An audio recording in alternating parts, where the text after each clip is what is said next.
객관적인 입증 취득을 해야 돼. 입증되면서 유상해야 돼. 유상.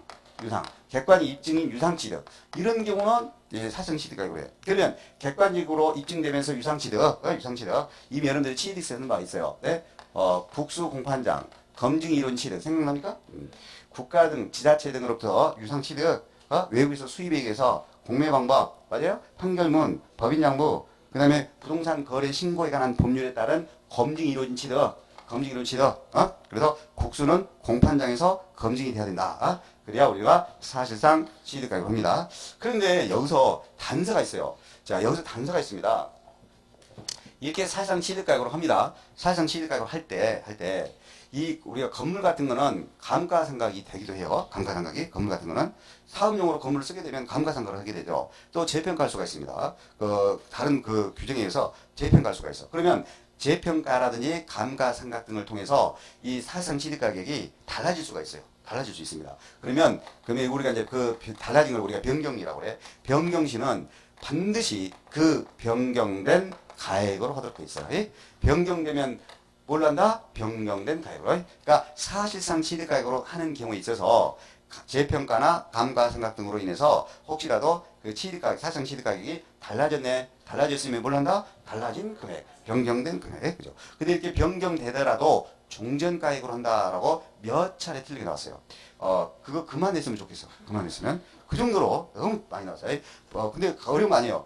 변경되면 뭘 한다? 변경된 가액으로. 변경되면 변경된 가액으로 합니다. 그렇죠? 그래서 지금까지 우리가 부동산 가액으로 하는 걸 봤습니다. 부동산 가액으로. 앞으로 부동산 등기 낼 때 소유권 등기거나 지상권 등기거나 가등기를 할 때는 원칙적으로는 그 등록하는 자, 납세부자가 신고한 가액인 등록 당시 가액으로 계산하고 신고 등이 없거나 적게 신고되면 시가 표시액으로 하고 국수 공판장 검증이 이루어진 6가지 입증 취득은 사실상 취득가액으로 하고 사실상 취득가액으로 하는데 가액이 혹시라도 달라졌으면 변경된 가액으로 하고 참 어렵지 않네. 쉽네 이건.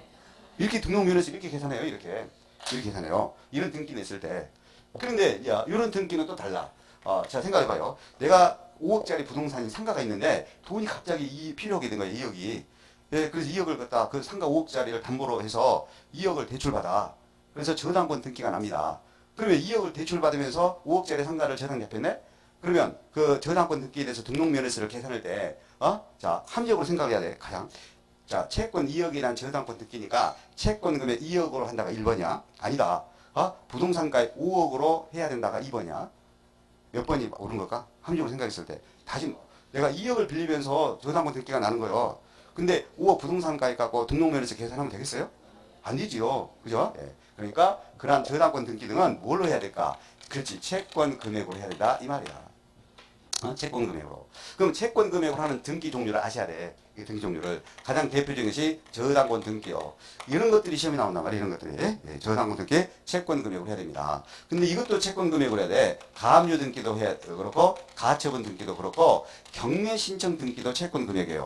경매 신청 등기도 채권 금액이에요. 있죠? 이 네 가지. 저당권, 가압류, 가처분, 경매 신청 등기는 뭘 한다? 채권 금액으로 한다. 그러면 과거 이렇게 나와버렸네. 26회 때. 여기 나와버렸네. 가압류 할 때, 가압류 등기 낼 때, 부동산 가액으로 틀리게 나와버렸잖아요. 가압류 등기는 부동산 가액으로 하면 안 되지. 가압류 등기는 뭘로 해야 돼? 채권 금액으로 해야 돼. 가처분 등기도 그렇고 경매 신청 등기도 그렇고 그래. 그러면 보통은 채권 금액이 일정한 채권 금액이 대부분 있어요. 보통은 채권 금액. 그러면 일정한 채권 금액이 있으면 그대로 그 채권 금액으로 하면 돼요. 그런데 이제 일정한 채권 금액이 없을 때가 있어요. 일정한 채권 금액이 없다. 그러면 어쩔 수 없이 이제 채권의 목적이 된 것의 가액 또는 처분 제한의 목적이 된 금액 이렇게 처분 제한의 목적이 된 금액 이런 거 우리는 달리 말하면 그 채권 최고액이라고 해. 채권 최고액. 그래서 일정한 채권 금액이 없으면 채권 최고액 등 신청서상 채권 최고액 등 그것을 뭘로 본다? 채권 금액으로 본다 이거야. 있죠? 네. 이 지문도 자주 내요. 자주 확인해야겠어요. 유물자료로. 지금 7쪽에 가운데 있습니다. 가로 2번 한가운데 채권 금액으로 하는 거. 자, 저당권 설정 등기 등은 채권 금액으로 하죠. 그러면 그 밑에 일정한 채권 금액이 있으면 해당 채권 금액으로 합니다. 그런데 일정한 채권 금액이 없을 때는 채권의 목적이 된 것의 가액 또는 처분의 제한의 목적이 된 금액. 자, 이 처분 제한의 목적이 된 금액 이런 것을 채권 최고액이라고 해. 채권 최고액 등 그런 것을 뭘로 봐버린다? 채권 금액으로 본다. 자, 예를 들게요. 이렇게 된다는 거죠. 내가 은행에서 2억을 융자받아 상가 5억짜리를 담보로 해서 그랬더니 은행에서는요 2억 융자금의 120%인 2억 4천만 원을 채권 최고로 해서 저당권 등기를 신청해버려요. 은행에서는. 그러면 그 은행에서 2억 4천 원을 신청해버렸죠? 그러면 신청한 2억 4천만 원을 뭘로 본다? 채권 금액으로 본다 이 말이야. 그게 그 뒷말이에요. 뒷말. 여기 있어요? 네. 자, 그 다음에 3회 건수로는 것도 있어요. 건수로. 건수라는 것도 있는데, 건수라는 것은 종량세요. 종량세가 돼요. 세상에 등기 건수. 쉽게 말하면 수량, 개수. 등기하는 건수, 몇 건을 등기하느냐. 뭐 2건이면 2건, 3건이면 3건. 이렇게 건수가 가세편이요. 이 건수가 가세편이 것이 무조건요. 소멸등기요. 소멸등기. 또는 말소라고 그러죠? 말소등기, 소멸등기. 무조건 권리소멸등기는 다 건수예요. 저당권 말소, 전세권 말소. 무조건 말소등기는 뭘 한다? 등기 건수로 해요. 등기 건수.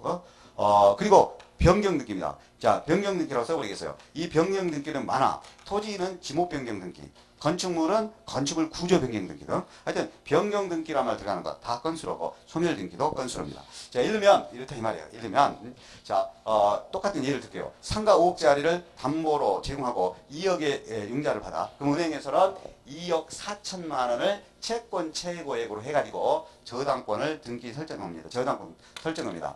그러면 저당권 등기 날 때는 그 채권 최고액이 2억 4천만 원이 채권 금액으로 해버려. 그 채권 금액이 과세 표기 됐어요. 이것 갖고 저당권 등기 낼 때는 등록면에서 계산합니다. 근데 나중에 내가 이제 변제를 해서 갚았어. 그래서 저당권이 이제 말소가 됩니다. 말소가 돼요. 그럼 제가 상가라고 그랬어. 상가라고 했어. 그럼 상가입니다. 그러면 상가를 보면 상가는 건물 등기부가 따로 있고 토지 등기부가 따로 돼 있죠. 주택은 하나로 돼 있는데 등기부가 그렇지 않나요? 저보다 더 잘할 거 아니에요.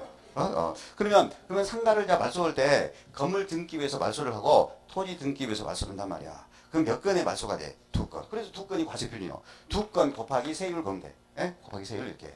이해됐나요? 말소 2건이 되는 거예요. 이렇게 계산합니다. 말소 등기나 또는 변경 등기 등은 뭐 갖고 계산한다? 등기하는 건수.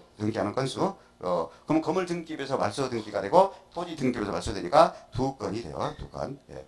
저희 형은 과수원을 가지고 그 돈을 대출 받았더라고. 그래서 나중에 이제 갚으면서 이제 말소 등기를 하는데 보니까 말소 등기가 2건이 말소되더라고. 저당권이 말소되면서 그 과수원에다가 해당 농협에서 뭐까지 설정했냐면 지상권까지 설정해놨더라고. 지상권까지. 그래서 이제 갚으면서 저당권 말소되면서 지상권도 말소시키더라고. 그래서 몇 건이 이루어져서 2건. 이렇게 2건으로 계산합니다. 말소 등기 낼 때.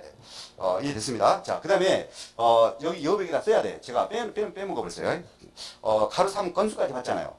그 옆에 여백에다가 기타 씁니다. 가로 4하고 기타 등기. 가로 4하고 기타 등기. 예, 중간중간 쓰기도 해야 돼요. 그래야 집중도 되죠. 자, 기타 등기에서 3개를 씁니다. 먼저 전세권 등기입니다.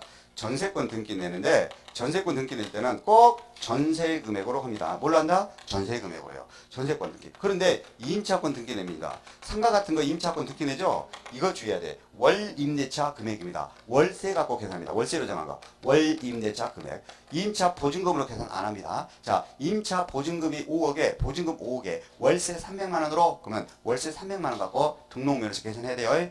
보증금으로 계산하는 거 아닙니다. 그러나 전세권은 뭘로 한다고? 전세금액으로 해요. 네? 전세금액으로. 임차권은 월 임대차 금액. 왜 월 임대차 금액으로 하냐면 보증금으로 5억으로 안 하고 임차자 등록면에서 세금 부담을 적게 완화시켜주고자 하는 겁니다. 네? 그래서 임차권 등기는 월 임대차 금액이다. 그렇죠?